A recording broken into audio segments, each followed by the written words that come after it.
Nirvana. Written by Anthony James Mazza. Performed by Stephen Ozerchuk.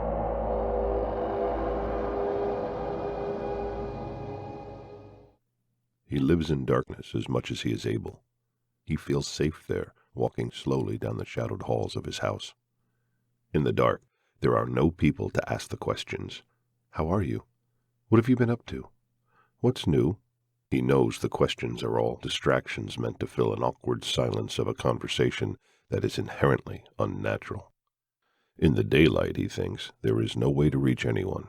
Each person stands on a separate cliff, crowded only with themselves, and around them lies an empty abyss, so he chooses the darkness. He works the booth at the airport car rental center. License, please. Would you like the prepaid gas option? Do you wish to purchase insurance?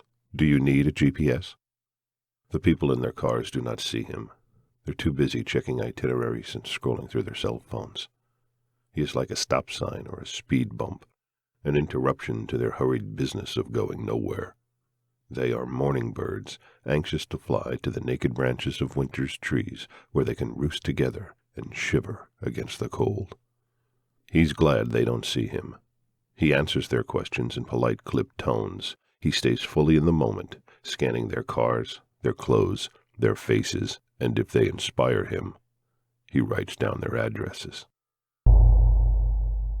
He drives to their homes, leaving directly after his workday, and returns in time for his next shift.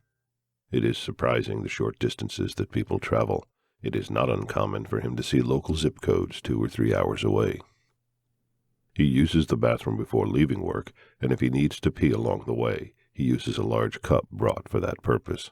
He takes back roads, avoiding tolls and business districts where there might be fixed cameras taking robo-shots of every passerby.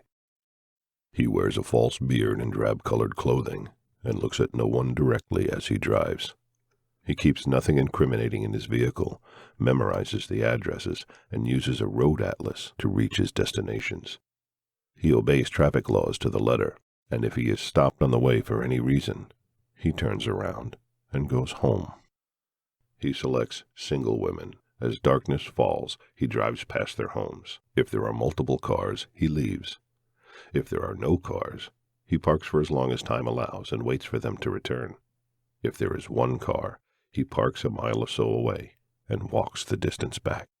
He is never in any hurry. He is not controlled by any thrill or lust compulsion, though he feels both and will satisfy each if the right moment comes. Fate determines his entry into the house. 9 times out of 10, he finds their home secure, all doors locked and every window fastened. On those nights, he walks back to his car, content in his purpose. Rarely, that 1 time in 10, he discovers the soul seeking truth, awaiting the freedom that he offers. He's invited in through an open cellar door, an unlocked second-story window, or a key left under a mat or a fake rock, and in instances of the most desperate souls, through an open front door. He practices meditation and has mastered his parasympathetic system.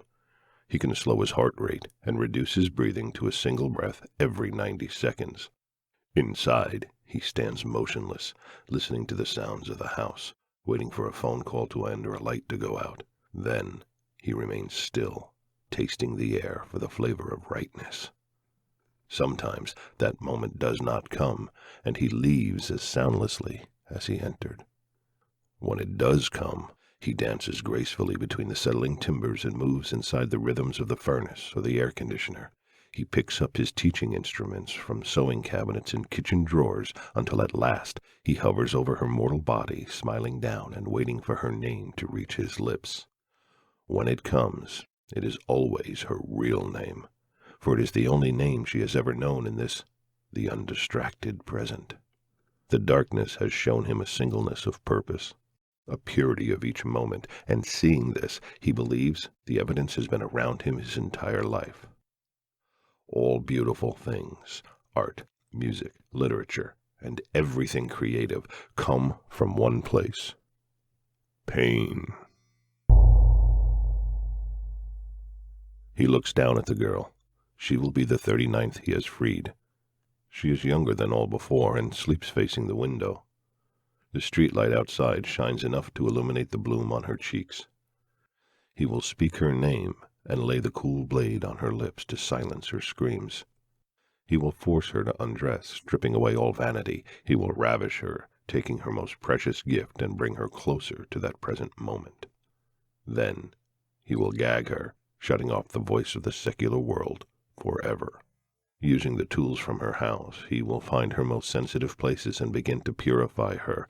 Through pain, he will narrow her focus, transposing all her thoughts until they merge together into one voice. And when she reaches enlightenment, that perfect moment when reality and pain are one and the same, and when all she ever was and is now blends into a single silent scream, he will open her throat and send her into the abyss. He leans forward and draws back the sheet. She lays there, already naked, her body human perfection. "Cassandra," he says, at last naming her, and raises the blade. She opens her eyes, and he can see there is no fear. She smiles up at him. "I am here," she says. "I am here completely."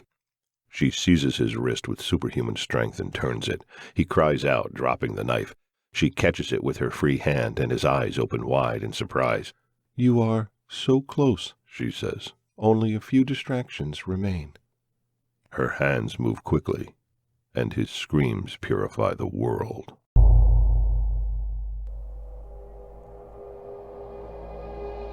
This has been a Wayward Son audio production, and we'd like to thank you for taking the time to listen. The story you just heard was conceived and written by author Anthony James Mazza and performed and recorded by Stephen Ozerchuk. If you enjoyed our presentation and want to hear more stories like this, please subscribe to our channel and click the notification bell to receive information about new and upcoming performances.